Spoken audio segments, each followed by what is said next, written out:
So I was a little bit late to come here. I met some people. Chapter number 15, production is not refuted. You cannot eradicate conventional phenomena by refuting them through investigating whether they are produced in one of four alternative ways. Objection. Madhyamika refutes production from self, from another, and from both, as well as causeless production. Does this refute production? If you claim that it does, then since these four alternative types of production do not exist even conventionally in this Madhyamika system, there is no need to add any qualifying phrase to the refutation of production. If you claim that it does not, then your refutation of the four alternatives of production fails to refute ultimate production. Reply. We do not accept the former of these two positions, so I will explain the answer to the latter. Those who assert ultimate production must assert that it withstands an analysis by reasoning that analyzes reality. As this is so, they must use reason to analyze production so as to discover which is among the four alternatives: production from self, other, and so forth. Hence, those who assert ultimate production are definitely required to assert that it can be analytically fixed within one of the four alternatives. Because we assert mere production, the arising of particular effects in dependence on particular causes and conditions, we do not assert real production. Since we do not assert real production, why would we use reasoning that analyzes reality to analyze production as to which it is production from self, other, and so forth?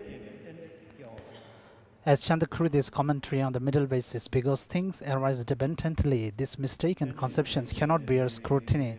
Therefore, the reasoning of dependent arising cuts all the entailments of bad views. Therefore, Chandakrudi asserts that dependent production refutes the four alternative types of production. However, you claim that if there is no production from among the four alternative types, then even mere production does not exist. Hence, it seems that your purpose is the opposition of what Chandakrudi asserts. Chandakrudi's commentary on the middle way also says, because things are not produced causelessly or from causes such as a divine creator, or from self, other, or both self and other, they are produced dependently. However, according to you, it will be contradictory for Chandakrudi to say this. Therefore, dependently produced dependent arisings are free from four extreme types of production. So to not ask that which is free from extremes, which of the four extremes is it? Once again, these opponents go wrong by not distinguishing no intrinsic production from no production. How do you explain the statement in Chandakrudi's commentary on the middle way? The argument which shows that production from self and from other are untenable in the context of ultimate reality also shows that production is untenable even conventionally. This means that if you assert substantially existent production or production that exists by way of its intrinsic character, then those arguments are refuted even conventionally. It does not at all indicate a refutation of mere production, for in the transition to that passage says, the things that serve as the causes of afflicted and pure phenomena must produce substantially existent entities. If this were so, then the very words of your statement will not remain. Why? At this point, Chandakriti gives a verse cited above, the argument which shows that production from self and other. Commenting on that verse, he says, you must therefore admit, albeit unwillingly, that production by way of intrinsic character does not exist in terms of either of the two truths. Thus, insofar as essentially existent production is ultimate production, when others assert it, even if they assert it conventionally, you must refute its property, just as you refute ultimate production. Since this is the excellent assertion of the Master Chandakriti, you should not assert essentially existent production even conventionally. Chandakriti's commentary on the middle way says, the self-generation of the sign of a barren woman exists neither in reality nor in the world. Similarly, all these things lack essential production, but for the world and in reality, both for the world and in reality. Some hold that the lack of intrinsic production, production's lack of intrinsic existence, must mean that production does not exist.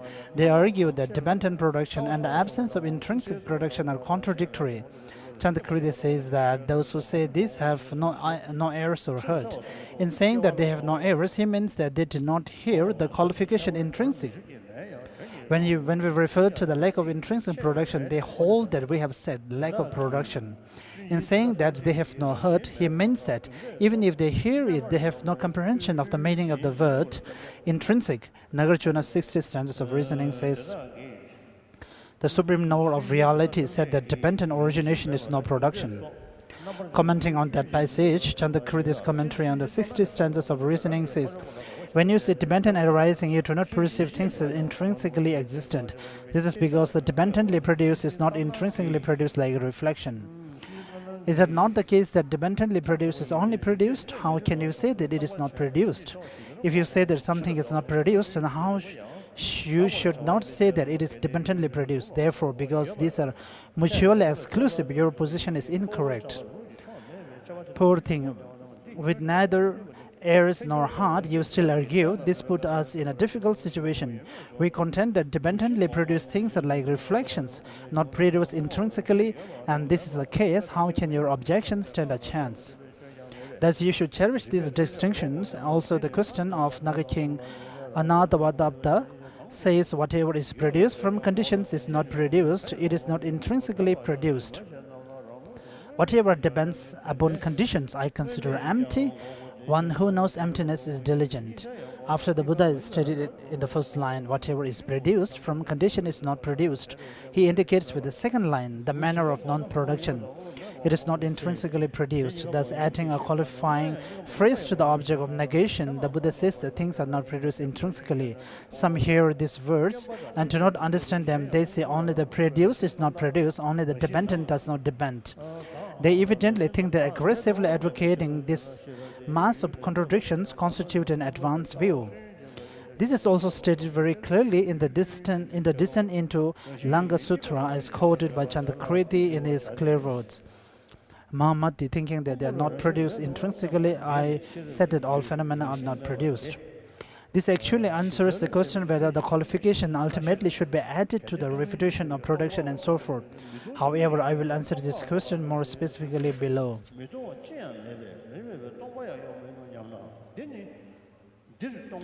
On page number 190, Nagarjuna's fundamental treatise says, if there were the slightest trace which is non-empty, then a trace of emptiness will exist as well.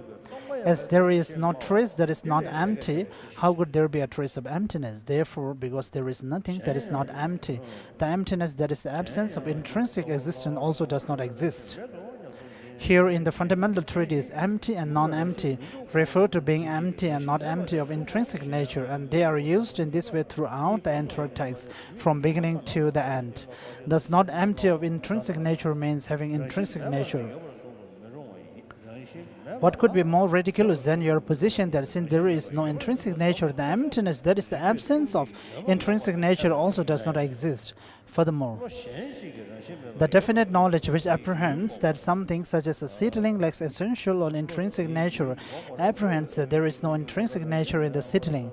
It does not think that this absence of intrinsic nature exists, nor does it think that this absence of intrinsic nature does not exist. Close your eyes, turn inward and know this. It is very easy to understand. It would not be appropriate to apprehend the absence of intrinsic nature as existing in that way. Suppose that that mean that it is proper to use reason to refute the existence of emptiness in order to overcome the conception that the absence of intrinsic nature exists. You will still have to hold that you are refuting the object of some other mind, which apprehends the absence of intrinsic nature as something that exists. It will be quite wrong to refute the object of wisdom that realizes that a seedling does not intrinsically exist. When we refute the essential or intrinsic nature of a seedling, we have definite knowledge that the seedling does not intrinsically exist. Then when if some other awareness apprehends the absence of intrinsic nature as existing, reason does not refute the object of that other mind. However, if that mind holds that emptiness exists essentially, then reason does refute that. 2 paragraphs below, Aryadeva's 400 stanza says, as there is nothing that is not empty, from what can emptiness arise? If there is nothing to oppose, how can there be a remedy? If you disagree, then you refute the existence of the emptiness, which is the absence of intrinsic nature. Then the absence of intrinsic nature will not exist. In that case, since essential or intrinsic nature will exist, it will be totally inappropriate to refute intrinsic nature. For in this way, Nagarjuna's refutation objection says, how could the absence of intrinsic nature in my words refute my claim that things lack intrinsic nature? If the absence of intrinsic nature were refuted, then the presence of intrinsic nature will be proven. And Nagarjuna's commentary on the refutation objections, commenting on that, says very clearly, just as someone might stop sound where the sound don't make a sound, so the absence of intrinsic existence in your word refutes your claim that there is no intrinsic nature in things. The example is correct, but your point is not. Here, words that have no intrinsic nature do refute the intrinsic existence of things. If the absence of intrinsic nature in words could refute the absence of intrinsic nature in things, then this would refute the absence of intrinsic nature itself. Therefore, things would have intrinsic nature, and because of having intrinsic nature, they would not be empty. Therefore, just after the passage in fundamental treatise cited above, how could there be a trace of emptiness? Nagarjuna says, the conqueror said that emptiness eradicates all dogmatic views. As for those who take a dogmatic view of emptiness, he said that they are incurable. Again, having a dogmatic view of emptiness does not mean taking the view that things are empty of intrinsic nature. It means thinking of emptiness of intrinsic nature, as truly existent, or viewing it as a real thing. For Buddha Palida's commentary on the fundamental treatise says this very clearly, giving an example. It is possible to overcome the misconceptions of those who think that things exist essentially. You can explain emptiness and show them that things are empty of essence, saying, as these are dependent arisings, they are designated. As this or that thing through the force of causes and conditions, things do not exist essentially. However, there is no way to overcome the misconceptions of those who think that emptiness is a real thing. For example, if you tell someone, I have nothing, and that person then says, give me that nothing, how could you make that person understand that you have nothing? If it is not taken in this way, the example would also be inappropriate. Suppose you say to me, give me some money, and I reply, I have no money. If you conclude that person has no money, then there is no problem. However, if you think of no money as a kind of money, then there is no way that I can assure you that I have no money. In just the same way, I suppose you ask, do things have intrinsic nature or not? And I say, they do not have intrinsic nature.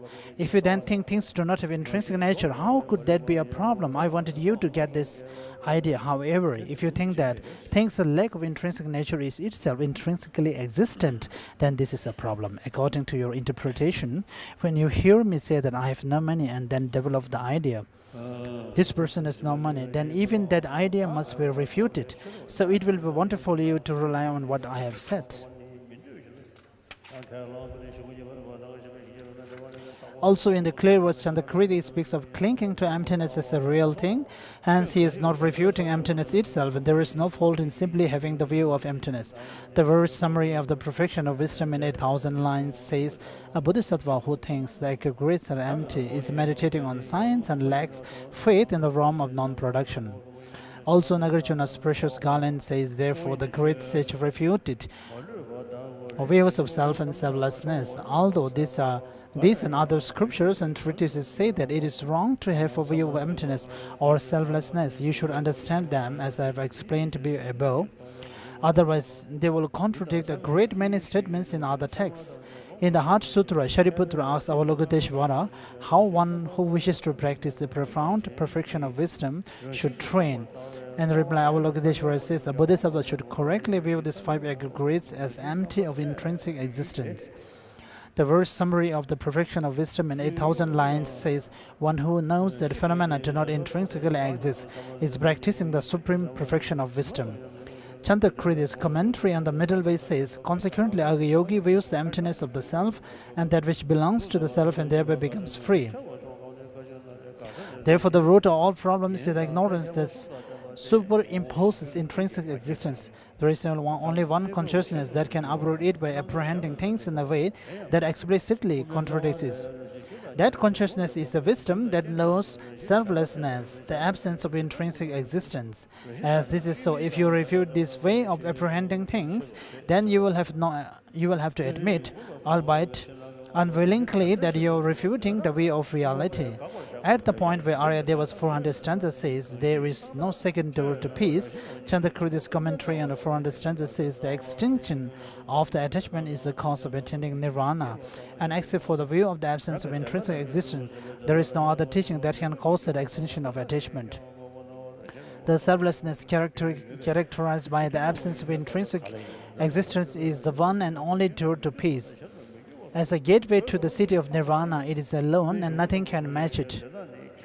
Although there are three doors of liberation called emptiness, signlessness, and visionlessness, still only the view of selflessness takes priority. If you know phenomena without exception as selfless and thereby extinguish every attachment to all things, then how could you ever long for anything or apprehend signs in anything? Because of this, selflessness alone is the one and only door to peace. Therefore, the equipment for enlightenment explains, because phenomena do not intrinsically exist, they are empty. Further, because phenomena are empty, what use are signs? Inasmuch as they have overcome all signs, why would the learned wish for such phenomena? Thus, Chandrakirti clears up the apparent contradiction between scriptural explanations that there are three doors to liberation and other texts, which explain that the way of emptiness of intrinsic existence is the only door to liberation. He uses scripture and reason to prove that just this view is the door to liberation. Why should the mere negation of intrinsic nature imply the refutation of the object of wisdom?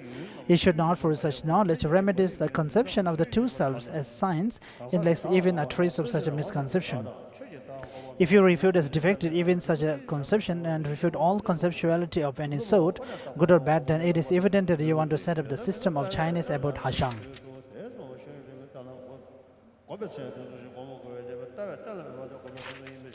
We are on page number 197, chapter number 16, non-negating enough. Page number 196, the last paragraph. Thus, when making the philosophical determinations, make your principal task to determine that an object as conceived by innate ignorance does not exist. Ancillary to that, refute objects of accurate misconceptions. If you do not understand this and fail to eradicate the perspectives of innate ignorance, then when you refute your personal self, you will only refute a self that is permanent, unitary, and independent. When you refute an objective self, you will only refute things that are imputed by the advocates of philosophical tenets, such as objects that are partless particles, partless moments of experience, or a natural substrate. With three gunas asserted by the Samkhyas, this is completely inappropriate. If you think otherwise, then when you make philosophical determinations, you will establish nothing more than this shallow selflessness. As philosophical determinations are made for the purposes of meditation, when you meditate, you will have to meditate only on this. Therefore, even if you actualize such a selflessness in meditation and consummate your cultivation of it, nothing would come of it. It will be extremely absurd to claim that you can overcome innate afflictions by seeing as non-existent the two selves imputed by accurate misconceptions. Chandrakirti's commentary on the middle way says, when knowing selflessness, some eliminate a permanent self. But we do not consider this the basis of the conception of I. It is therefore astonishing to claim that knowing this selflessness experiences and uproots the view of self.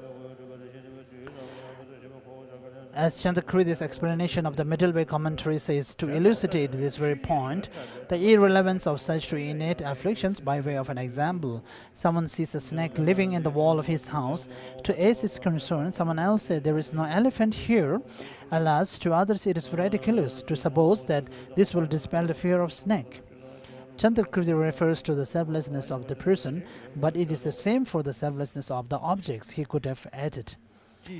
When knowing selflessness, some elimination can acquire conception of self, but we do not consider this the basis of ignorance. It is therefore astonishing to claim that knowing this selflessness expands and averts ignorance. In the statement by Nagarjuna set forth above, he says that defining characteristics of a nature and not being fabricated and not depending upon something else. Was he speaking hypothetically, or does such a nature exist? The Buddha posits a nature saying, this is a reality of phenomena.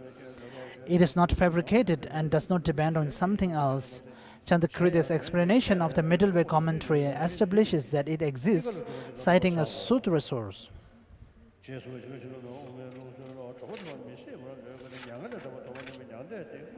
Is there a nature that has such qualification as the Master Nagarjuna claims? Yes, it is the reality of which the Bhagavan spoke extensively, saying, whether Tathagatas appear or not, the reality of phenomena remains. What is this reality? It is the nature of things such as these eyes. And what is their nature?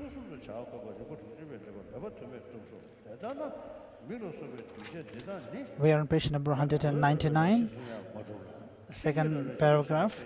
Accordingly, compounded phenomena such as eyes are not natures in the sense of being essentially existence, nor are they natures when reality is preceded at the final nature. So they are neither sort of nature. Ultimate truths are natures when reality is posited as the final nature. But what establishes them as such nature is that they are non-fabricated and do not depend upon something else. They do not at all exist as natures in the sense of being essentially existent. Thus, they exist merely conventionally. Fabricated means produced in the sense of a new occurrence of something that did not exist before, and depend upon something else means to depend on causes and conditions. Since forms and so forth are neither type of nature, when you speak of cultivating the path in order to view the final nature, nature has the sense of reality. Therefore, Chandakriti says that pure contact is not senseless. Moreover, he explains that his utter lack of an assertion that phenomena have a nature in the sense of essential existence does not contradict his incidental assertion of a final nature.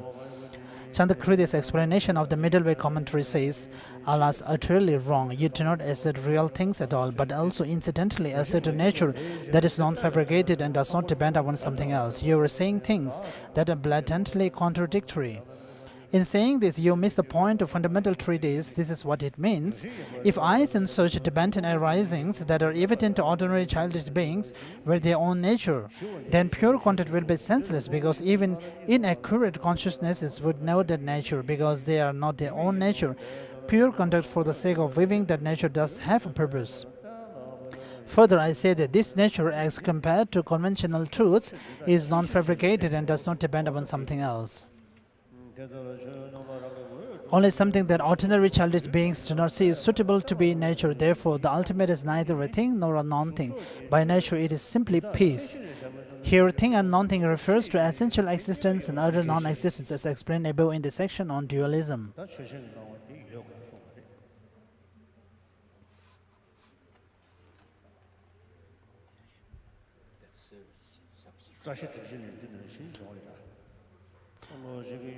Such as form, in page number 200, in the second paragraph, such as form, their serves is substrata. This is also explained by Lama Tsongkhapa in the commentary to Fundamentals of Wisdom. Thus, it is not contradictory for both substrata and attribute to be objects of a single mind. Since you have not stopped dualistic appearance, that emptiness is a nominal rather than actual ultimate truth. By accustoming yourself to that view, which knows the absence of intrinsic nature, you will know it by perceiving it. For such a consciousness, all mistaken appearances stop. Mistaken appearances here means the appearance of intrinsic existence, where this is no intrinsic existence. Therefore, since the consciousness is directly perceiving that reality does not perceive substrata, such as forms, neither that reality nor its substrata exists from perspective of that mind. So emptiness and forms, etc., must be posited as reality and substrata from the perspective of some other mind, a conventional mind. As this is so, an ultimate truth is posited where, in addition to the stilling of all elaborations of essential existence, there is also a sheer stoppage of all elaborations of mistaken appearances. Appearance of intrinsic existence where there is none. Thus, while we assert a final nature, how could we be forced to accept an essentially existent nature? Chandakriti's clear words say, driven by the impairment of ignorance, ordinary beings perceive a certain aspect in things. As noble beings who are free from the impairment of ignorance do not see that mistaken aspect. There is something else that serves as its object. That very entity is posited as the final nature of those things. Also, things lack of intrinsically existent production is not anything. Thus, since it is just a non-thing, it has no essence. Therefore, it is not the intrinsic nature of things. On page number 201. Some Tibetans do not posit ultimate truth as the sheer elimination of the elaboration of the object of negation, for example, the two selves. Instead, they hold that as the object of a mind that non-mistakenly knows how things exist, the ultimate appears to exist under its own power, just as things such as blue and yellow appear to an ordinary mind. Ascertaining that it does exist in that way is a view that knows the profound. They also claim that it is a misstep with regard to the correct view to regard external and internal phenomena, the basis with regard to which living beings cling to the true self as lacking intrinsic existence. The last paragraph, to avoid missteps in reaching the mathematical review, it is most crucial to refute wrong ideas about the object of negation. For that reason, I have given an extended explanation.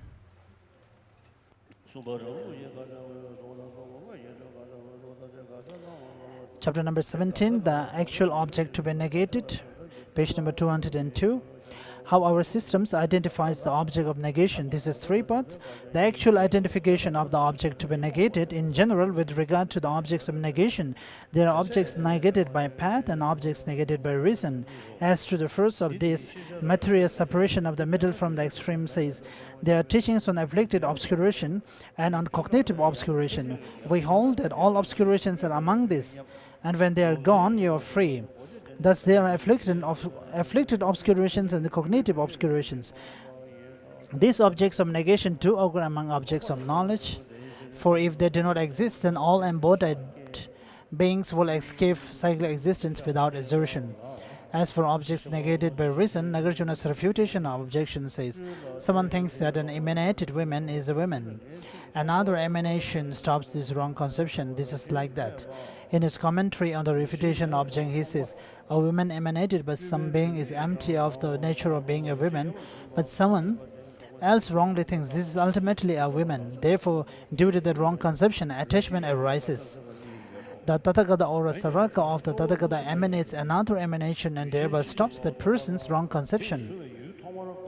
Similarly, my words, which are empty like an emanation, stop any apprehension that anything exists intrinsically. Any things like the emanated woman are empty and do not intrinsically exist. Thus, he speaks of misconception as objects of negation, and he also treats the intrinsic nature that they apprehend as an object of negation, making two kinds of object to be negated. However, the primary object of negation is the latter. For in order to stop an inaccurate consciousness, you must first refute the object which that consciousness apprehends. For instance, the Benton arising refutes the essential or intrinsic existence of persons and phenomena. This latter object of negation cannot be among objects of knowledge, because if it did exist, then it could not be refuted. Still, there are mistaken superimpositions that apprehend it as existing, so you must refute it. This refutation is not like destroying a pot with a hammer. Rather, it is a matter of developing certain knowledge that recognizes the non-existent as non-existent. When you develop certain knowledge that it does not exist, the mistaken consciousness that apprehends it as existing will stop. Similarly, using reason to establish something is not a matter of newly establishing something that did not exist before, like a seed producing a seedling. Rather, it is the development of certain knowledge that recognizes a phenomenon as it is. Nagarjuna's refutation of object says, what use it to establish the negation of what does not exist anywhere, even without words? Page number 205, second paragraph. For example, even though Devadatta is not in the house, someone says Devadatta is in the house. Someone else, in order to show that Devadatta is not there, says Devadatta is not there. These words do not cause Devadatta not to be there, but merely indicate that Devadatta is not in the house. Similarly, the words things like intrinsic nature do not cause things to lack intrinsic nature. All things lack intrinsic nature, like creatures in a magical illusion. However, childish beings are confused about the absence of real essence in all things. So we make them understand that there is no intrinsic nature in the things that they, confused by ignorance, verify as having intrinsic nature. Therefore, what you have said that if there is no intrinsic nature, what use are the words? There is no intrinsic existence in as much as things will be established as without intrinsic nature, even without any words, without saying anything is not reasonable. You should understand this in accordance with this very clear statement. Some hold that to conduct the extensive rational analysis required for refutations, and proves is to maintain among mere conventional words, for all phenomena are devoid of refutation and proof, in that if something exists, it cannot be refuted, and if it does not exist, it need not be refuted. This is a nonsensical collection of contradictions, showing neither general awareness of how reason establishes and negates things, nor general awareness of how the path establishes and negates things. For you claim that refutation and proof should not be done when you yourself are refuting your opponent's use of analysis that involves refutation and proof, citing as your reason. If something exists, it cannot be refuted, and if it does not exist, it need not be refuted. Furthermore, your stated reasons does not exist, it need not be refuted. Your stated reason is not an appropriate refutation of an opponent who holds that it is necessary to conduct refutation and proof, because according to you, if something exists, it cannot be refuted, and if it does not exist, it need not be refuted. We carry out refutations with excellent reasoning so as to stop inaccurate and mistaken conceptions. Proof by reasoning is a technique for developing accurate and certain knowledge. Therefore, those who wish to stop the various inaccurate awarenesses and to develop the various accurate awarenesses should pursue the collections of arguments by authors such as Nagarjuna, and should develop minds that have accurate and certain knowledge of refutation and proof. If, as you say, refutation by means of reasoning is done in order to develop accurate and certain knowledge by eradicating inaccurate cognitive processes, then this reason will cancel out an object as it is apprehended by a certain kind of mind. What is that mind? In general, there are a limitless number of conceptual consciousnesses that apprehend the object of negation. However, you should carefully identify the incorrect conceptual consciousnesses that is the root of all faults and defects, and you should eradicate its referent object.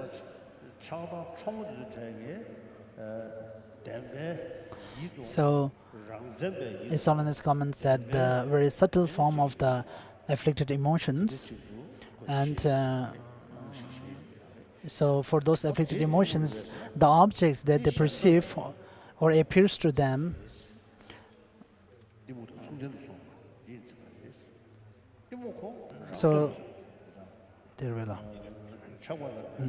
it apprehends the internal and external phenomena as existing by their own intrinsic character. So, in this way, the subtle form of afflicted emotions, when they perceive some physical phenomena or their own focal objects, so they act as being subtle by themselves.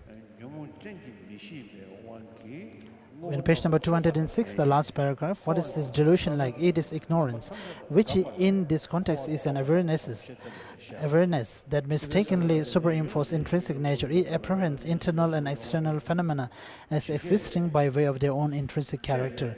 Chandrakriti's commentary on 400 stanzas says, it is said that one becomes attached to the things by the power of an afflicted misunderstanding, a consciousness that superimposes an essence of things, and that one stops cyclic existence by totally stopping that which serves as the seed for the process of cyclic existence. In order to eradicate this, 400 says, the seed of worldly existence is a consciousness. Objects are its sphere of activity.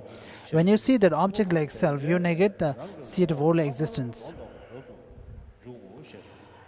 The second stanza, this is also called the conception of true existence, for Aryadeva's 400 says, just as the tactile sensory faculty pervades the body, delusion lies within all the afflictions. Therefore, by destroying the delusion, you will destroy all afflictions.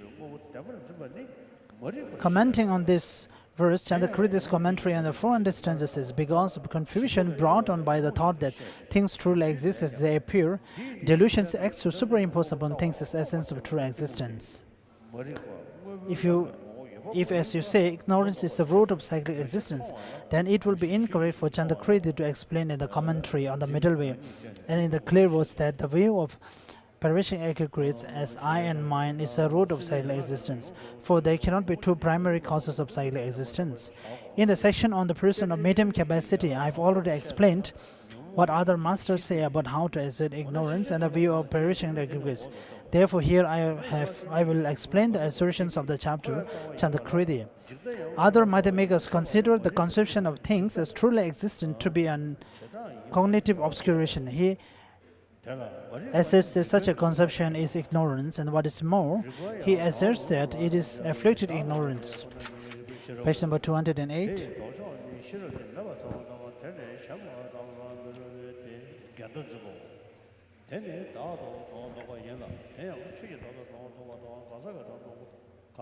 For as cited above, his commentary on the 400 stanzas explains that conception of true existence is afflicted. Also, his explanation of the middle way commentary says, because this causes living beings to be confused in their view of the actual state of things, it is delusion. Ignorance mistakenly superimposes upon things as essence that they do not have. It is constituted so as to block perception of their nature. It is a concealer. Also, thus conventional truths are posited through the force of afflicting ignorance, which is included within the factors of cyclic existence. Thus, because he explains that it is the first of the 12 factors of dependent arising, it is an affliction and not a cognitive obscuration. What are the cognitive obscurations? This will be explained below. We are on page number 209. 70 stanzas on emptiness says, the teacher said that ignorance is the conception that in reality things are produced from causes and conditions. From this the 12 factors arise. Through seeing reality, you know that things are empty. Ignorance does not arise. This is the cessation of ignorance. Because of this the 12 factors cease. Also, the 26th chapter of his fundamental treatise says, when ignorance is stopped, compositional activity will not arise at all. That which stops ignorance is knowing and meditating on reality.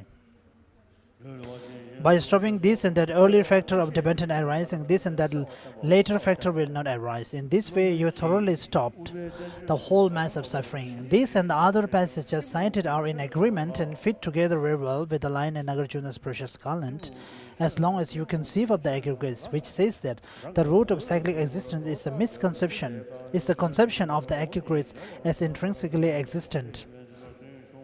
The noble Aryadeva also asserts that, as is clearly indicated by the passages cited earlier, just as that tactile sensory faculty pervades the body, and also the root of the cyclic existence is a consciousness.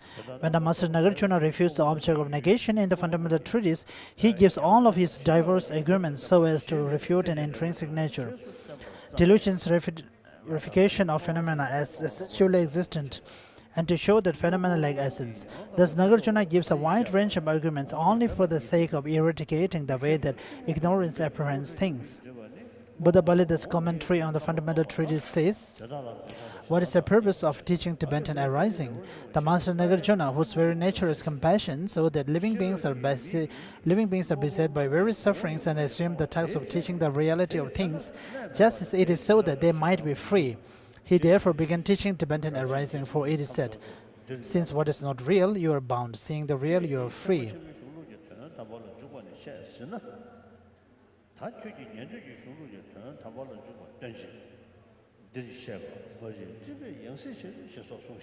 What is the reality of things just as it is? It is the absence of essence.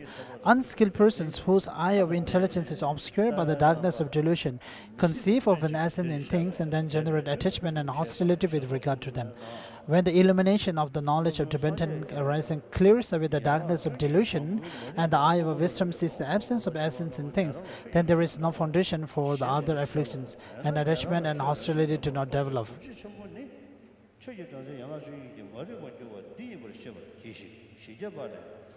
Last paragraph, page number 210. Aryadeva's 400 stanzas says, conceptuality ceases and you are bound. It should be stopped here. Even the conceptuality mentioned in that statement does not refer to all conceptual consciousnesses whatsoever, but refer to conceptual consciousnesses that superimpose essential existence on phenomena. For commenting on that passage, Chandakridi's commentary on the 400 stanzas says, a conceptual consciousness superimposes an incorrect sense of intrinsic existence. Further, he asserts that it is afflicting ignorance. Hence, while there are those who claim that reason refutes the object of every conceptual consciousness that thinks this is such and such, they have done no detailed investigation of this matter. So if somebody is sleeping, I will awake you.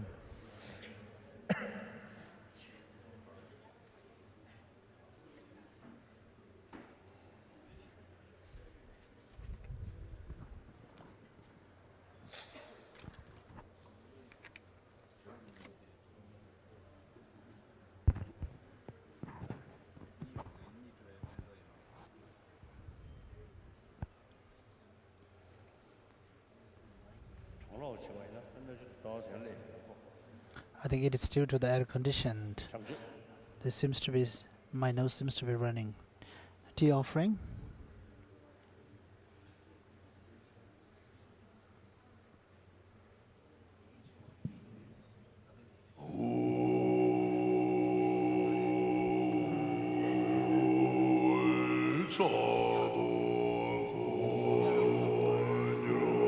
The tea offering is for Charisik.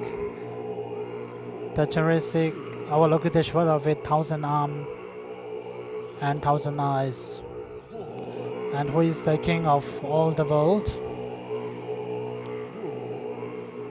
and the one who teaches and shows the path to anyone according to one's necessities. I offer my tea to you.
So here today, many upholders of the Vinaya, the monastics, from different monasteries, including the three great learnings of centers of learning.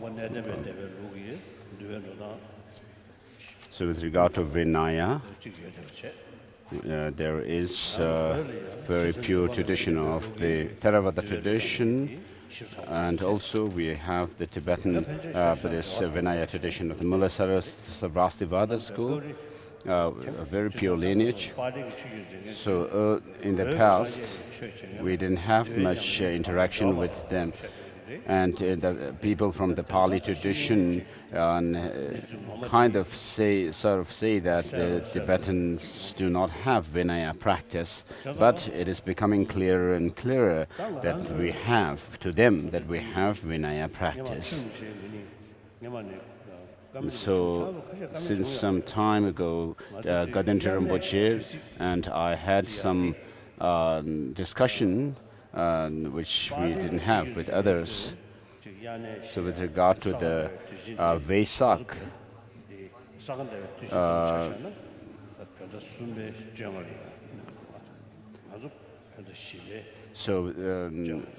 for example, there is a difference of 1 month between the Theravada tradition and our tradition in celebrating the Buddha's the full moon day, the Vesak full moon day, which happens according to the Tibetan calendar, what the Theravadins actually celebrate. According to the Tibetan month, it falls in the 3rd month. So if we could have Vinaya practice, which could be same to all the traditions, Tibetan and the Theravada traditions.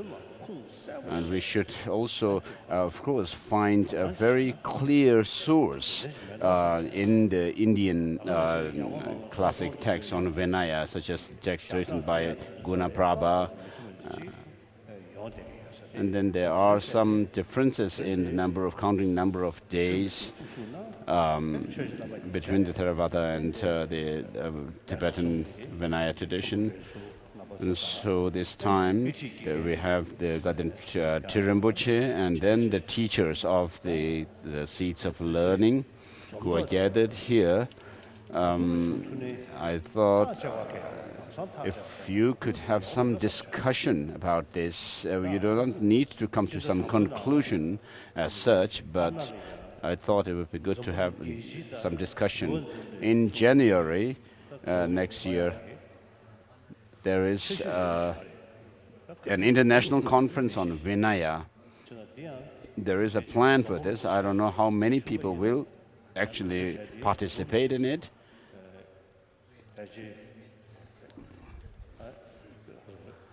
So we may have discussions on the Vinaya there. So today we don't have time, but tomorrow also we don't have time. But on the 10th, we'll have a celebratory function in the morning, and then in the afternoon, as I visit the different places, it would be good if you could gather all the Vinaya upholders of Vinaya could gather and just have discussions. So please keep this in mind.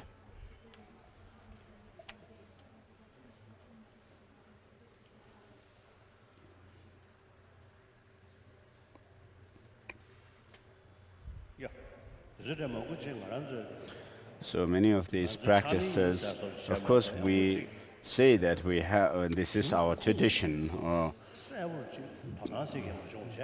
our practice, but we don't try to find the sources in classic texts. And when people ask us, we are not able to explain well, but except that saying that this is our tradition, this is how we practice, and so it's not good just to remain there.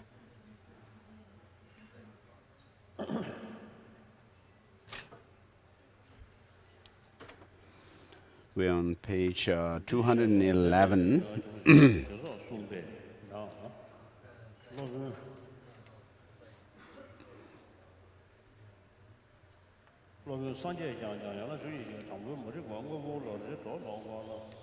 The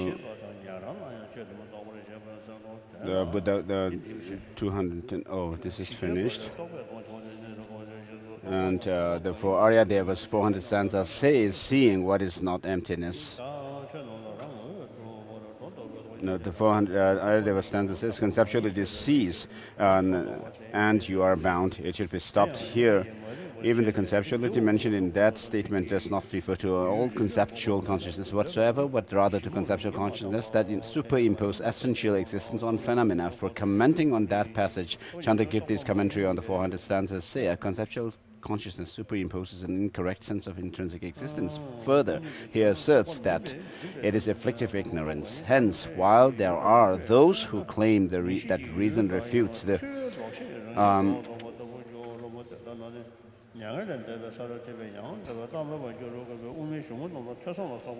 every conceptual consciousness that thinks this is such and such, they have done no detailed investigation of this. If it were otherwise, then since for ordinary beings the meaning of reality is hidden, they would have no way to apprehend no way of apprehending the meaning of emptiness without.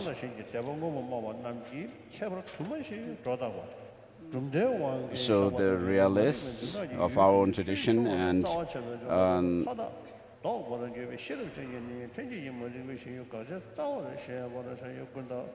that's page 211. after the one verse from 400 stanzas.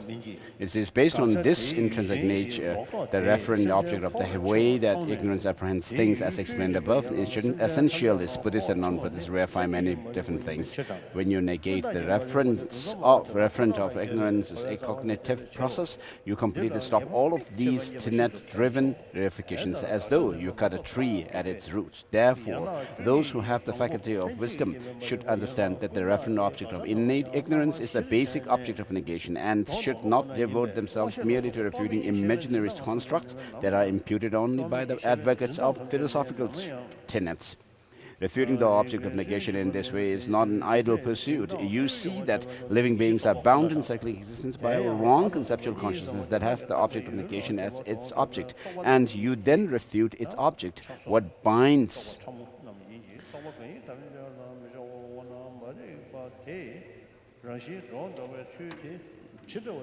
So hence the ultimate wrong conceptual consciousness that conceives the object of negation is the innate ignorance,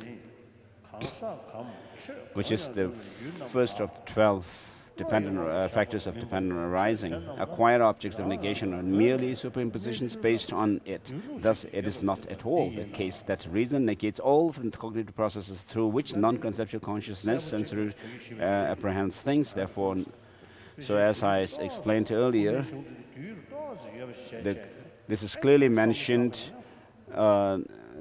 It would be clear after having studied the Madhyamaka text.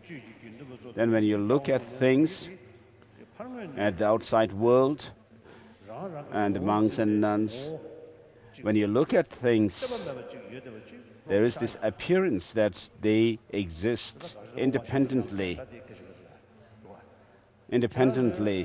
from our own conception. And so that means there is this appearance of the true existence, which is the object of negation to our sensory consciousnesses.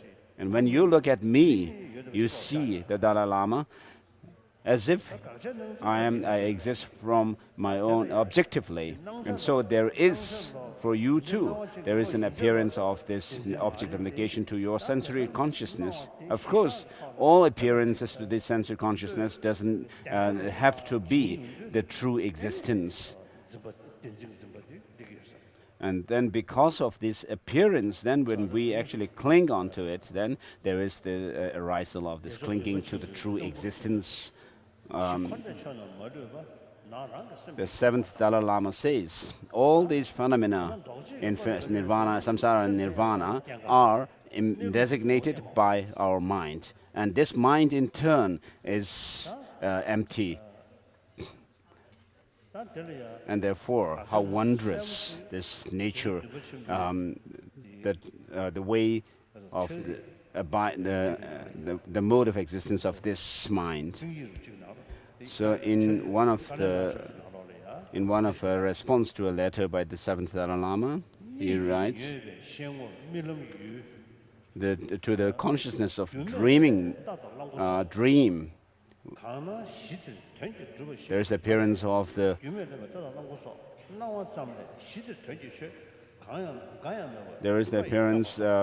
of the horse and elephant and so forth, and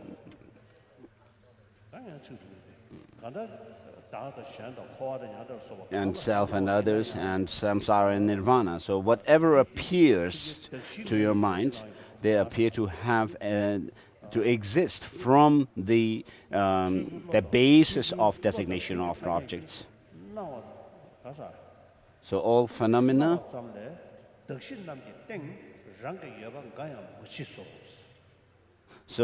things appear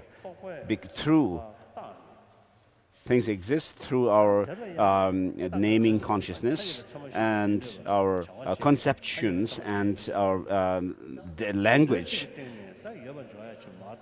Except that there is no way we can actually posit things existence of things. So although this is the way things are regarding how things exist, yet because of being sullied by, covered by thick, dense ignorance of ignorance, sleep of ignorance. To the ordinary being, this is how things appear, is that they have some objective existence. But you can confirm that things do not have such a way of existence. So for all of us, our experiences of pain and pleasure appear to have some objective existence. If it were the case that they have such an existence, then when we search for them, they should become clearer and clearer, but they do not. And therefore, the fact that things exist, these experiences exist, is confirmed by our experience. So we can decide that these experiences exist, but when we search for or seek them within the aggregates, the basis of designation, we don't find them. What appears to our mind is that things, what do not appear to our mind is that the things are not designated.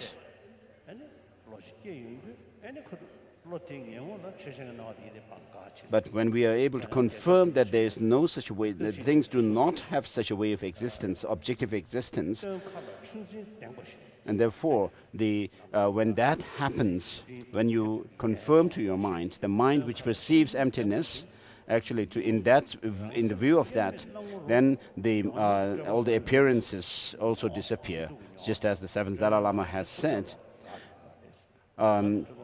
Just as in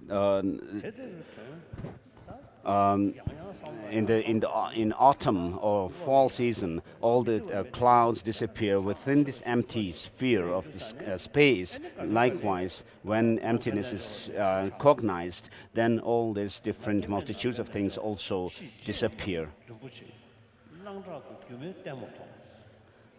So I see this illusory spectacle, for me, a yogi who sees things as having no intrinsic existence.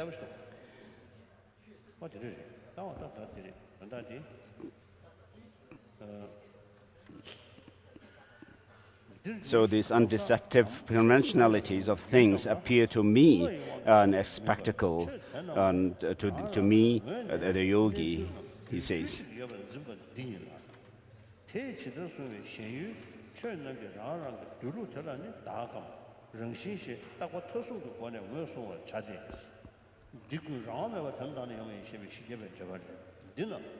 So His Holiness is commenting on this reply on page 212.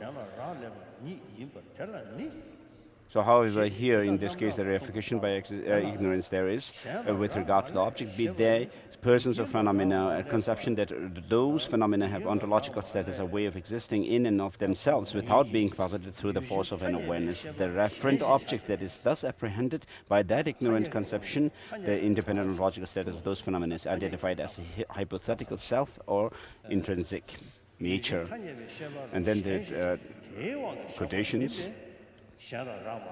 Thus he says that those are synonyms. Without depending on other does not mean not depending on causes and conditions. Instead, other refers to subject, that is a conventional consciousness, and something is said not to depend on another due to not being posited through the force of that conventional consciousness. Therefore, autonomously refers to the nature of an object that has its own unique ontological status or manner of being. It is just this that is called essence or intrinsic nature.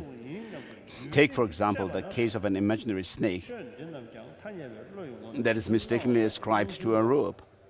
If we leave aside how it is ascribed from the perspective that apprehends her, so the conventional mere appearance of which is in convention,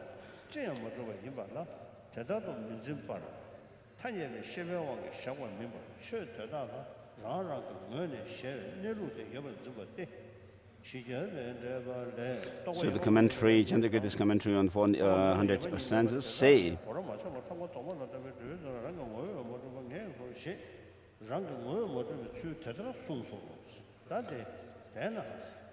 thus, Chandrakirti states how phenomena do not exist, essentially exist. Therefore, what exists objectively in terms of its own essence, without being posited through the power of a subjective mind, is called a self. So if there were to be a thing which is not designated or labeled by our mind and name and concepts, then this would be the case. The absence of this quality is in the person is called the selflessness of persons. If its absence in phenomena such as eyes, ears, and so forth is called the selflessness of objects. Hence, one may implicitly understand that the conceptions of that intrinsic nature as present in persons and objects are the conceptions of two selves. It is as Chandrakirti's commentary on 400 stanzas say.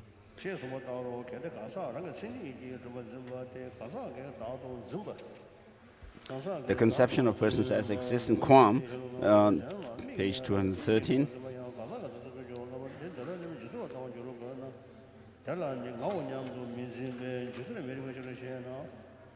The conception of persons as existing by way of their intrinsic character cannot be a conception of a personal self, for if it were, then even observing persons other than oneself and conceiving of them as existing by way of their own intrinsic character would be a conception of a personal self. If you admit this, then while it must be a view of the perishing aggregate, it cannot be a view of the perishing aggregate insofar as it is not a conception that thinks I. Reply. As explained earlier, Chandrakirti says that an intrinsic nature in person is a self of a person, so one must accept that not conception of the. So the mere I becomes the object.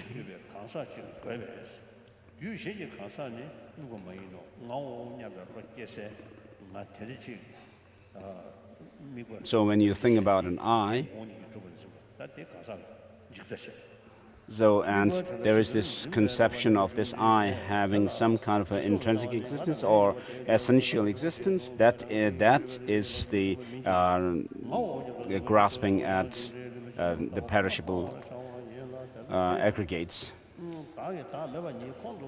The view of perishable aggregates. There's a person other than another person of another continuum of mental and physical aggregates is not the object of observation.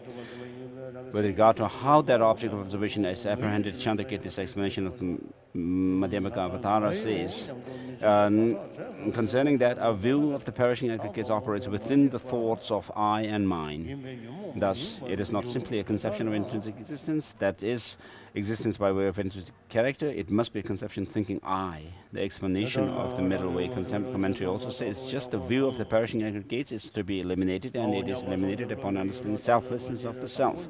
Thus, Chandrakirti says that you eliminate the view of perishing aggregates by knowing the selflessness, the non-intrinsic existence of the self that is its object of observation, thereby contradicting the way that it is apprehended by the view of perishing aggregates. Hence, the view of the perishing aggregates must apprehend the opposite of that wisdom which knows selflessness. Moreover, since a view of perishing aggregates is a conception of the person as essentially existent, it is a conception of an I that exists by way of its intrinsic character.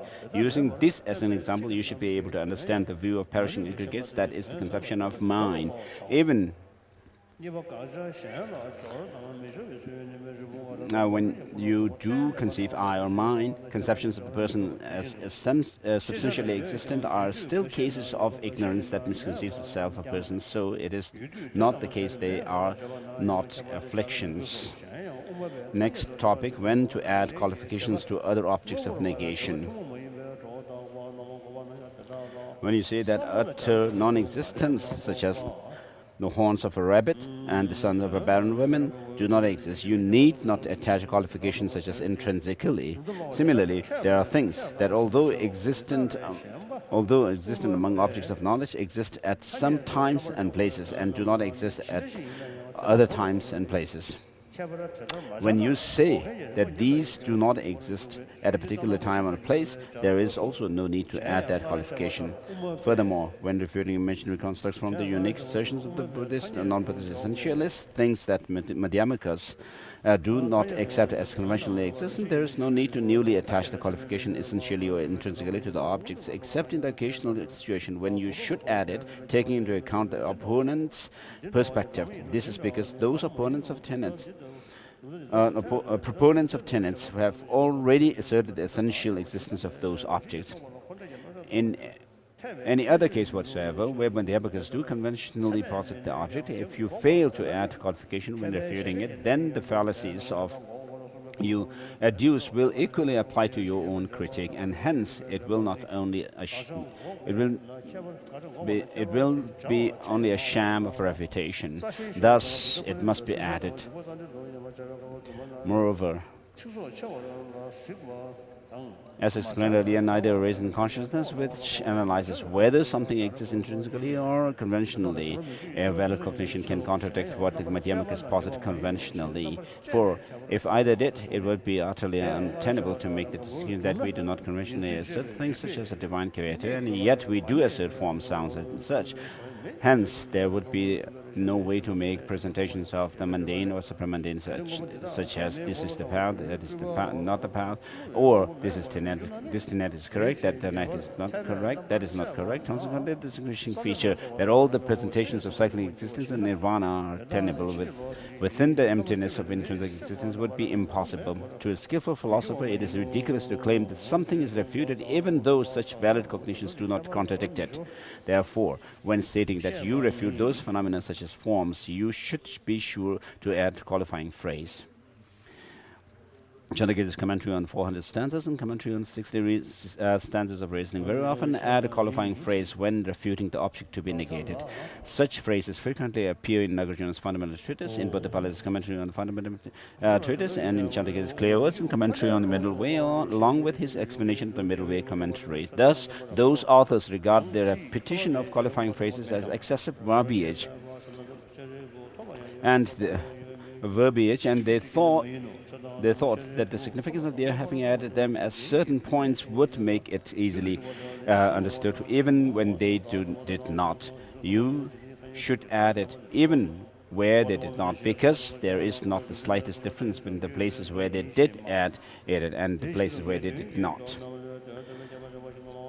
Furthermore, they frequently add the qualification of analysis, saying when analyzed it does not exist. As explained above, this means that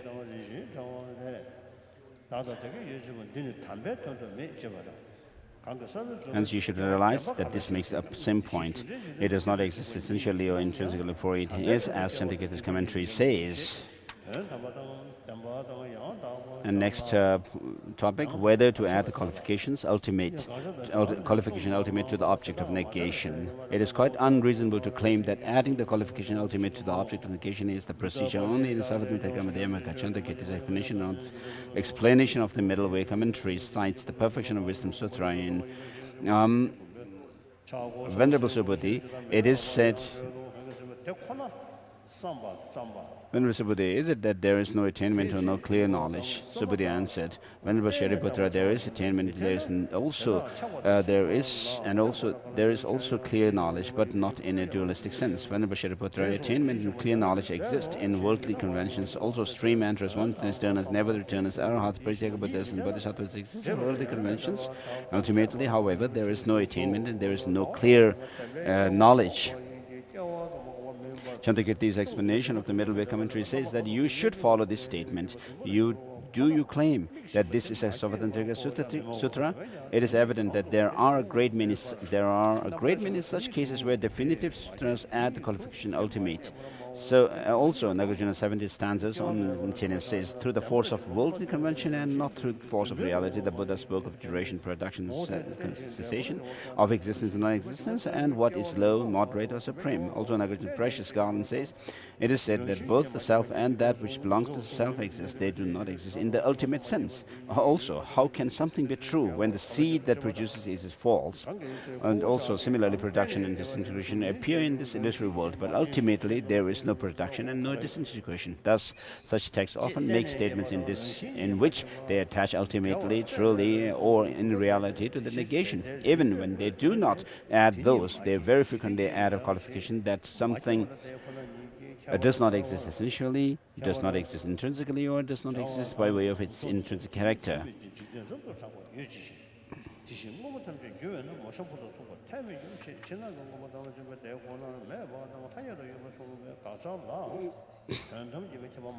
Thus, he says that page 219.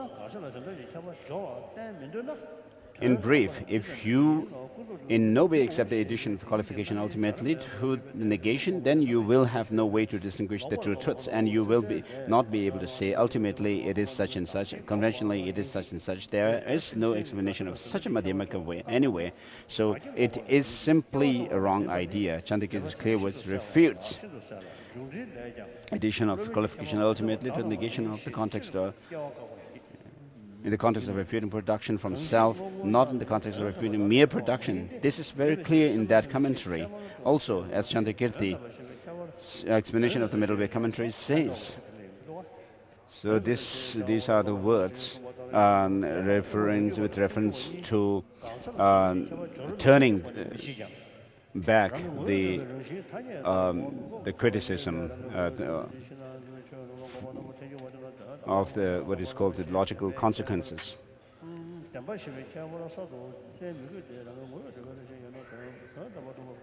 Consequently, we do not distinguish Savatantrika Madhyamaka and Prasangika Madhyamaka by way of whether they add the qualification ultimately to the negation. Instead, they differ in whether they refute essential or intrinsic existence conventionally. Hence, when refuting the essential or intrinsic existence of internal and external phenomena, Prasangikas say that it is unnecessary to add on new qualifications such as ultimately, in reality. So with regard to this term ultimate, this can be either used in relation to the object of negation or to the objects.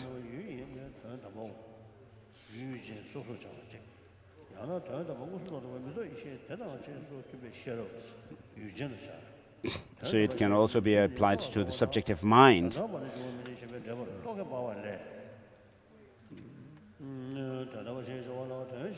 So His Holiness was commenting on this passage on page 220, which the paragraph, what is the meaning of does not exist ultimately? Here, object means something knowable and so forth.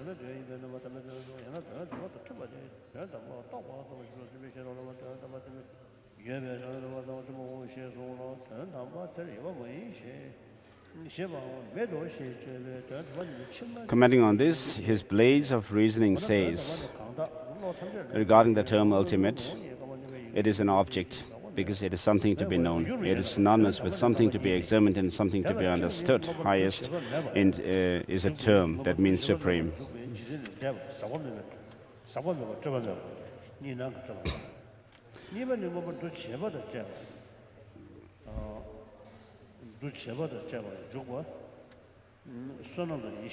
So, on page 221, in the reply section,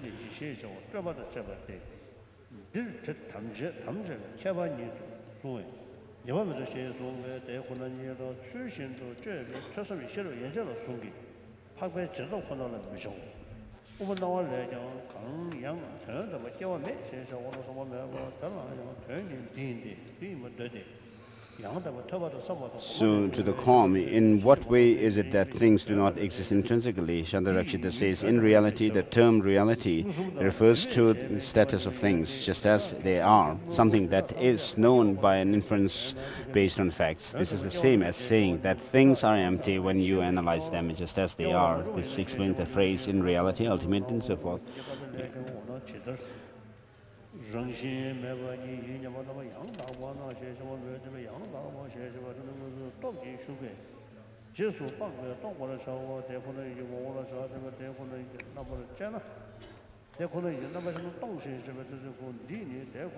In other way, terms such as reality may refer only to knowledge of reality because that is what it observes. Knowledge of reality, not conventional knowledge, provides the understanding that allows us to say that things do not exist intrinsically. both Bhavivek as lamp for Nagarjuna's fundamental treatise and his blaze of reasons, often add qualifications such as in reality to the absence of intrinsic existence. In particular, the lamp for the fundamental lamp commenting on the 15th chapter says, objection, if things have no essence, how can they be things? If they are things, then they are not without essence. Thus, you have the fallacy of mistakenly denying those objects with the very words within your thesis. The objection is that within this thesis, things do not have essence. Bhaviveka contradicts his own words. In that same text, he replies, we did not claim that things ultimately have essence and then advance the thesis of essencelessness. Therefore, we do not, on that account, mistakenly deny the object of our thesis. Thus, since this is not a case where the meaning of his reason is not established, we have no fault.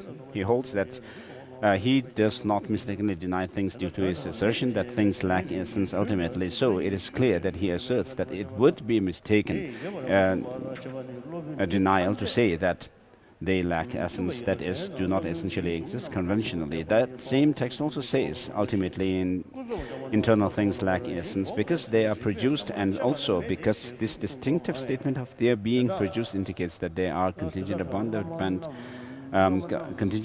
dependent. For example, they are like human beings, etc., that a conjurer has emanated.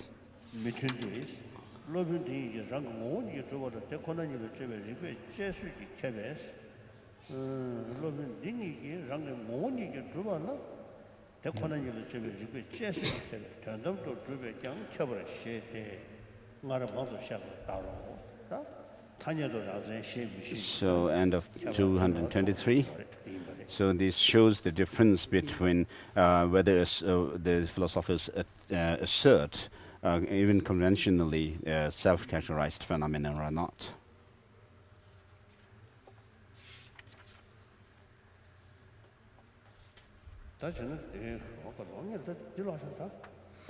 So, continue.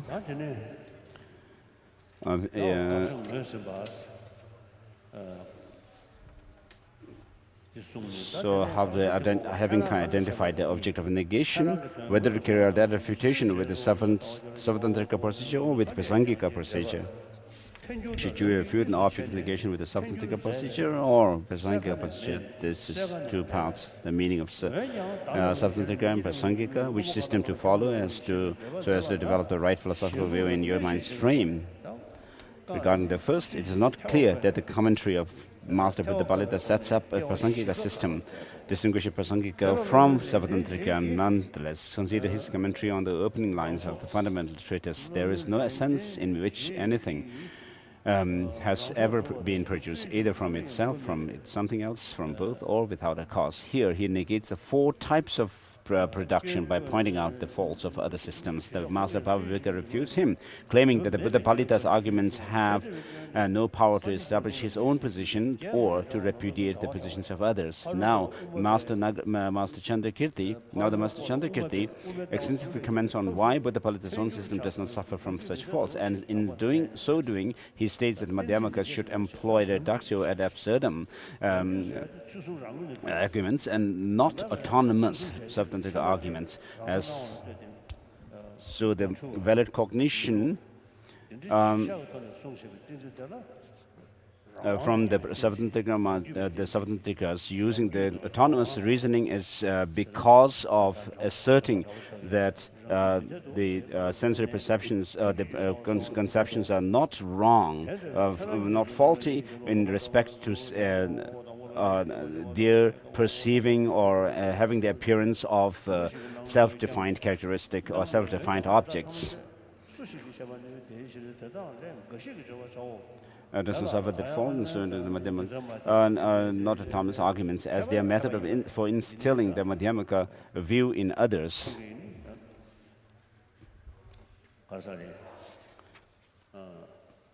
So this master was a great.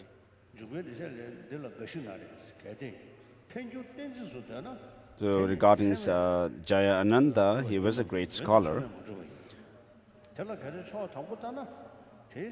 So the question, if you consider the first misinterpretation, so this is called the reasoning for others, which are renowned to others. So if you consider reduction of certain arguments to be a syllogistic reasoning, then does valid cognition establish it? If so, then it would be established for both parties. So how can you say that this is what the other party asserts? If not, then since would be inappropriate for the other party to assert what is not established, how can you say that it is what the other party asserts? Reply: some might answer whatever valid cognition establishes is established for both sides, but that is precisely what we do not know. When one party possesses something as a probative reason, even though a valid cognition may establish it for the one who posits the syllogism, how can that person be certain that valid cognition establishes it for the other party? After all, the particulars of another person's mind are objects of neither perception nor inference. And how can you be certain that valid cognition establishes it even for yourself? For it is possible that you could be deceived, inasmuch as you have been under the influence of error for an exceedingly long time. Therefore, I accept the nature of things on the strength of both proponent and opponent accepting such as valid. Hence, I refute the positions of others in terms of their own assertions.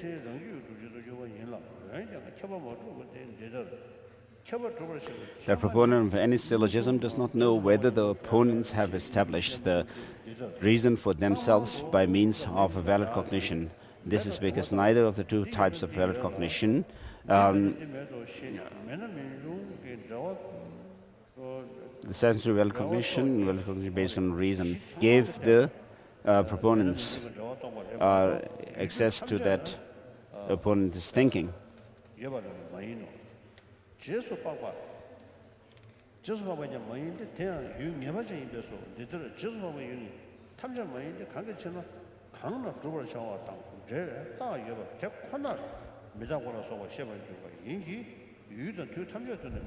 You cannot be certain that valid cognition established the reason even for yourself, for even when you determine that you have established it by valid cognition, it is possible that you can be deceived. Therefore, since there is no validly established reasons, the debate is founded on what the parties accept as valid. Hence, it is proper to refute opponents in terms of what they accept, even though valid cognition does not establish anything for either party.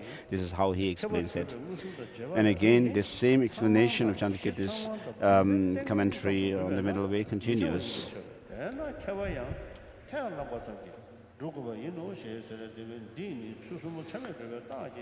So, after the quotations, if valid cognition establishes perversions such as the presence of fire wherever there is smoke, or the impermanence of all that is produced, then autonomous arguments would be acceptable, but they do not.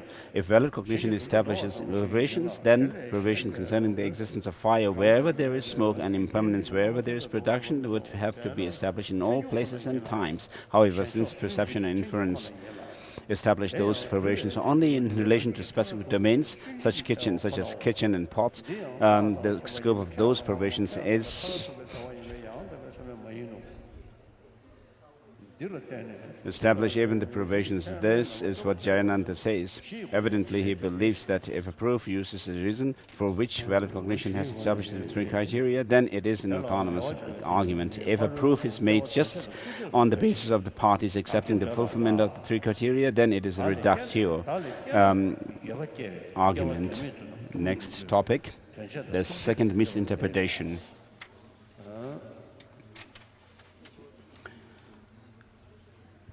Some translators, students of the scholar Jayananda, argue that as follows: Madhyamakas have no thesis of their own.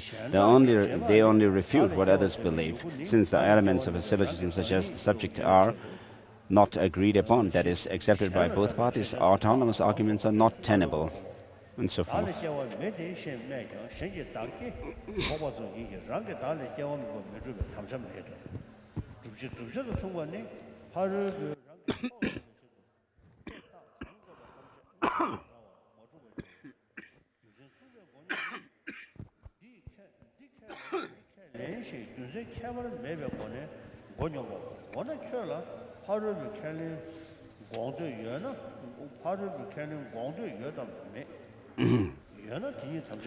Page 229. Well then, objection, well then, do you or do you not believe that such refutations of what the opponents accept? If you do, then that in itself constitutes your thesis, and there would be an autonomous reason providing that position. If you do not, it is pointless for you to give arguments that refute what the other party accepts. Reply by the followers of Jayananda: when you analyze the ultimate, if you accept a predicate such as lacks intrinsic existence or is not produced, then you have to accept autonomous thesis and reasons. However, since we do not accept such predicates, we have no fault. If simply believing something means that you have a thesis, then everyone would have thesis about everything. That is how the followers of Jayananda explain their position. Evidently, they believe that even though they have nothing to prove from their own side, they can merely refute others' position, that even though they have beliefs, they have no thesis, and that they have no position of their own, avoiding these theses, such as absence of intrinsic existence when analyzing the ultimate. Apparently, they consider as Savatantrikas those who do not believe that there is nothing at all that can be asserted, and who, therefore, when analyzing the ultimate, assert the predicate lacks intrinsic nature and establish that that as their own position. Those who do not assert such predicates but engage only in the refutation of what others accept, they consider prasangikas. The third misinterpretation: according to those who today consider themselves prasangika madhyamikas, there is nothing to accept even conventionally in one's own system, neither as regards the ultimate nor as regards the conventionally. If you have such a thesis, then you have to accept the examples and reasons that prove it, and in that case you are a savatantrika. Therefore prasangikas have no system of their own at all. For Nagarjuna's refutation of objection, he says, if I had any thesis, then I would suffer from that fault. But as I have noticed, I alone am without fault. If sensory perception and so forth could actually perceive something, then there would be something to prove or to refute. But as they do not, I cannot be faulted. As Nagarjuna 60 stanzas of reasoning says, Mahatmas have no positions. They have no arguments. How can those who have no positions themselves have positions vis-a-vis others? Also, Aryadeva's 400 stanzas says, no matter how long you try, you can never rebut those who have no positions. So some earlier Madhyamikas, the fourth misinterpretation, some earlier Madhyamikas, Tibetan scholars who follow the Chandrakirti, argue as follows. So these are Patsap and his followers. We completely reject these systems that claim that Madhyamikas have no position of their own and no valid cognition to establish them. Our own system is as follows. We refute both the perceptual and inferential valid cognition based on real fact of those who put forward presentations of valid cognition. And objects it cognizes in terms of the intrinsic character that can withstand rational analysis. Accepting conventionally without analysis and without cognition and cognized. So these are much clearer in the lecture Nyingbo, Essence of True Eloquence. And next, refuting those positions, refuting the first misinterpretation. In the system of Jayananda's explanation of valid commentary on the middle way, valid cognition does not establish the reason and the perversion. Jayananda claims that valid cognition does not establish the reason, but his justification is deficient for the following reasons. One, even in the system that holds that both proponent and opponent must have previously established the reason with valid cognition, something does not cease to be considered a reason simply because the opponent is not certain that the reason is established for the opponent. Hence, Jayananda's rationale does not vitiate against the necessity of the opponents establishing the reason by means of a valid cognition. Number two, if you claim that you do not know whether a reason is established for an opponent because you do not know the mind of the opponent, then it follows that you cannot even be certain that the other party has accepted a particular point. Therefore, it would be impossible to refute opponents in terms of what they accept, etc. Why? Even if you have perceptual certainty about the opponent's words when they say, this is what we accept, following your logic, you would not have certain knowledge that they actually accept what they have stated, because you do not know the minds of the other beings. The justification that Jayananda gives for why valid cognition does not establish the privation is also adequate. The kitchen is the object based upon which you understand the privation. In the kitchen, where there is smoke, there is fire. The thing understood with respect to that basis is the bare privation. When there is smoke, there is fire. It is certainly not that you are to apprehend the privation where there is kitchen smoke, where there is kitchen fire. Hence, what could it be? How could it be that you apprehend the privation limited to a particular time and place? Or else, if the privation were limited in that way, since kitchen would not work as the basis for ascertaining such a limited privation, you would have to adduce some other basis in relation to which ascertainment of the limited privation is needed. For example, impermanence, a predicated quality that is ascertained with respect to sound, must apply to both sound and parts. A form of impermanence, and that is sounds alone, cannot be posited as the predicated quality.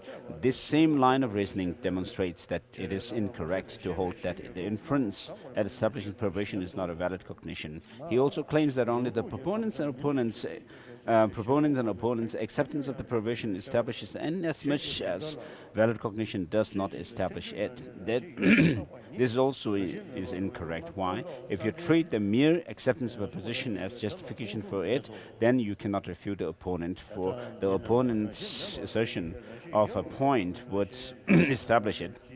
Neither side has any valid cognition that can refute it. Question: but what if you were to distinguish between different types of acceptance, wherein one type could and the other could not establish the reason, privation, etc.? Reply: if you justify just such a distinction by the mere fact that it has been asserted, then your argument resembles that you are what you are trying to prove, and you have not advanced your position. If, however, you make the distinction on the basis of whether there is a valid cognition to back up an assertion, then you have strayed from your belief that there are no valid cognitions. Refuting the second misinterpretation, you hold that avoiding autonomous thesis means that when analyzing reality, you do not assert the thesis that there is no intrinsic nature. But in not accepting that thesis, is it because the thesis is not established by the reason knowledge analyzing whether there is intrinsic nature, or in not accepting that thesis, do you adduce the reason that this is an occasion in which reality is being analyzed? Which do you hold? In the first case, if reasoned knowledge does not establish the referent of the thesis, the lack of intrinsic nature, then reasoned knowledge could also not refute the referent of the thesis. Intrinsic nature exists for similar reasons, and it is utterly incorrect of you to think that the referent of the thesis, intrinsic nature exists, is not refuted when reality is being analyzed for the following reasons. One, you claimed previously that, that reasoned analysis refutes the other system. Number two, non-analytical knowledge cannot refute other system. Otherwise, if analysis did not refute the thesis intrinsic nature exists, then why would you have to specify we accept no thesis in our own system? For in that case, you would not even accept reductio arguments that refutes the other system. When you use a reductio arguments to eliminate the tenets of other party, then the refutation of the existence of intrinsic nature should itself establish the absence of intrinsic nature. I made this point above in regard to the previously cited passages from the refutation of objections and its commentary. There is no third alternative. Were this not the case, someone might claim just the opposite of your position, saying, I'm establishing the absence of intrinsic nature, I'm not refuting the existence of intrinsic nature. What response could you give? If you think that affirming the absence of intrinsic nature must, must without a doubt negate intrinsic nature, then it should also be the case that negating the existence of intrinsic nature must without a doubt similarly affirm the absence of intrinsic nature. If you think that theses such as the absence of intrinsic nature are improper because that is the indication in which reality is being analyzed, you give your justification for this now. You may suppose that one cannot accept such beliefs because something that exists when reality is being analyzed must ultimately exist, but this conclusion is incorrect. If you reject the very occasion during which reality is being analyzed, then you will have to accept the impossibility of a time period during which a academic analyzes things with reason. But if you admit to such an occasion, then you definitely must also accept the existence of analyzer. The analyzer, the analyzing reason, the basis of the analysis, the opponent with whom you are analyzing, etc. Hence, why is it necessary for everything that exists at that time to exist ultimately? So His Holiness wishes to stop here. Refutation of the third interpretation, misinterpretation,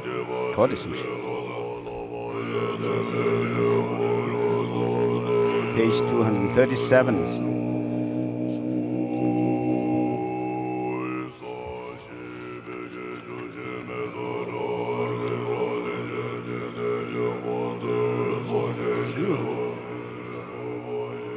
Dogun namda shingla jebar shu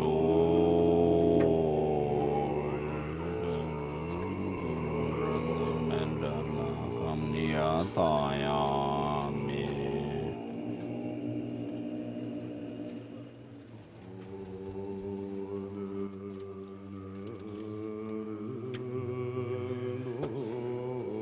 Namrim prayer at the end of this third volume,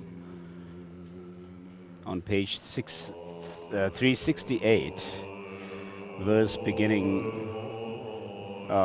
by accumulating through long effort the two collections as vast as the sky may become the chief of the conquerors, guide of all beings whose minds are blinded by ignorance. Also, in all lives, until I reach that point, may Amanju Ghosha look after me with loving kindness. After I find the supreme path, complete in the stages of teaching, by accomplishing it, may I please the conquerors. But skillful in means, inspired by strong loving kindness, may the vital points of the path that I precisely know clear away the mental darkness of beings. May I then uphold the conqueror's teachings for a long time in regions where the supreme precious teaching has not spread, or where it has spread but then declined. May I illumine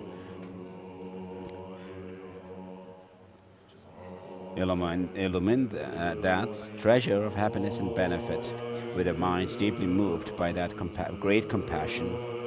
May this treatise on the stages of the path to enlightenment, well founded on the wondrous deeds of the conquerors and their children, bring glory to the minds of those who want to be free and long preserve the conqueror's achievements.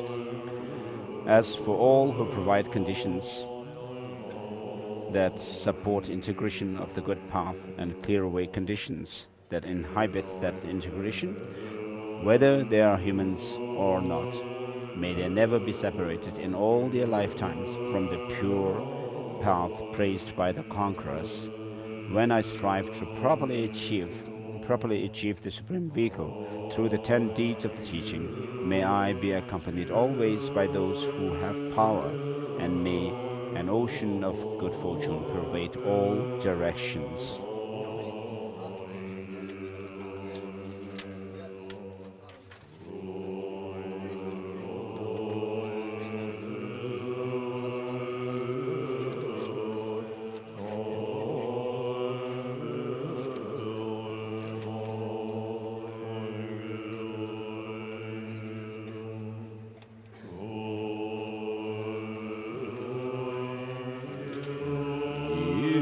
Give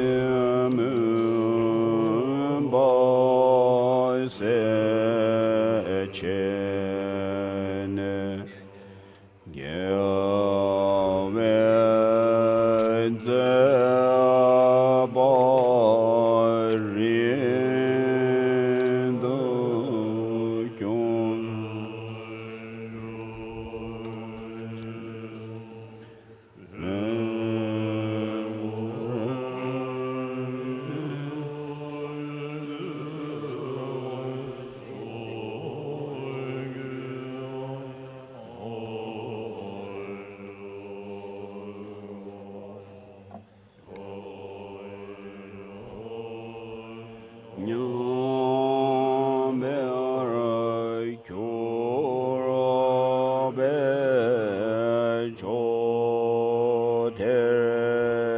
Chotereni Ninje Chembe Yerobai Kebai Pende Tere Pe Dede Se var Chebarai Sho Se Che Gave Me Jointin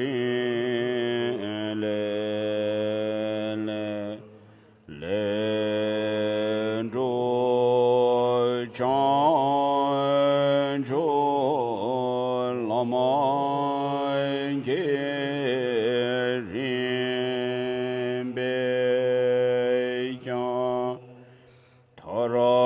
Tarande Namange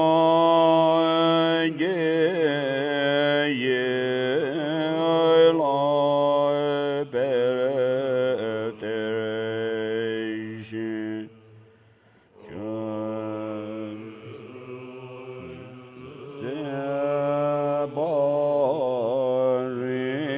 Zebarindo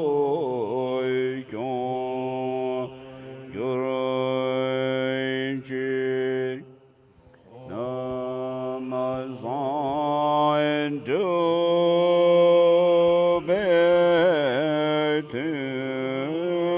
Betuken do Boichechu Gyegan Sedre Miedan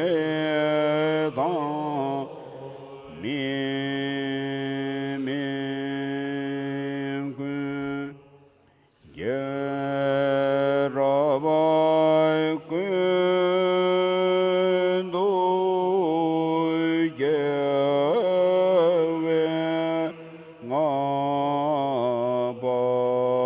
Ngabai Namayan Dalai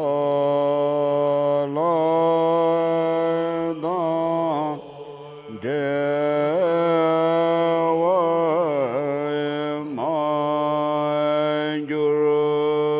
Manjuruchi Ganzi Tebai Cholai Chuchu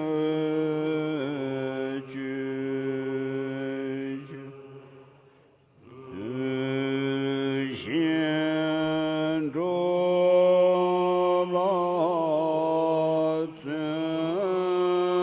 Bai Teit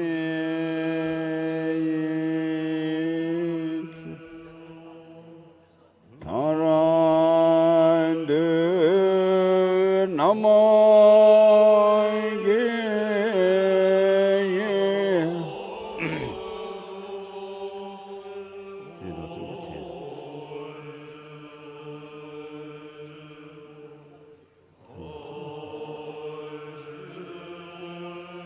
Tudena Tabu Tochi Shikatsu Shoku Choku Chaba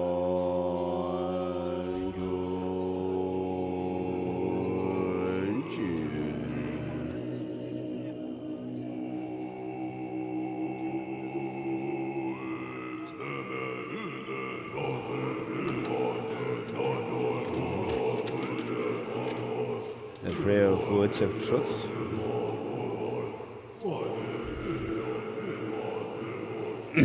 Magnificent master of an ocean of limitless good qualities, those Tathagatas of the three times, your children and disciples, looking upon destitute migrators like your only child, please pay attention to my true words of sorrow. expand the doctrine of the completely perfect, capable one, which removes the suffering of self-existence and solitary peace for abundant, extensive welfare and happiness in jumbled vapor, increase the 10 kinds of Dharma contacts of all those learned and accomplished holders of the doctrine by pacifying all the unbearable dangers of sickness, weapons, and famine caused those migrators totally compelled by intolerable strong karma, stricken by the torture of sufferings without respite, to cover their breath in an ocean of happiness and joy, particularly for all the migratory beings in the religious snowland, oppressed with evil actions by the barbarian hordes from the black side. Devoid of love, may your power of compassion arise and quickly stop the flow of blood and tears. May all the unruly groups of people, maddened by the demon of afflictive emotions, about who, by their rough behavior, ruin themselves and others, fully obtain the eye which sees that object of compassion and obtain magnificent love, kindness, and affection. The wish that since long dwells in our hearts is the glorious, complete freedom for the entire Tibetan country. Bestow soon the fortune to enjoy the celebration of spontaneous religious and secular harmony. All people who completely give up their cherished body, life, possessions, and endure hundreds of hardships for the sake of the doctrine, its holders, their country, and their compatriots, may they be guarded by the compassion of the protector of Dalai. In short, may the good fruit of extensive prayer to fully protect the land of snows made by the powerful protector Chandrasik in the presence of the Buddhas and their children appear soon, here and now, by the dependence of the profound suchness of appearance and emptiness, by the power of the three sublimes, compassion, and the force of the true words. May the power of the truth, infallible action and results, by the power of the truth of infallible action and results, may our prayer of truth be fulfilled soon and without obstacle. Ruchi di dema sa. Losan gendema. Losan gendema dönya na so kaza. Sons.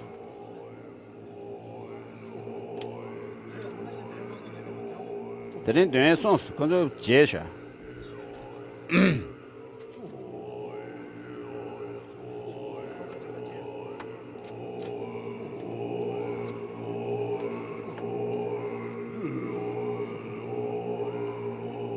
So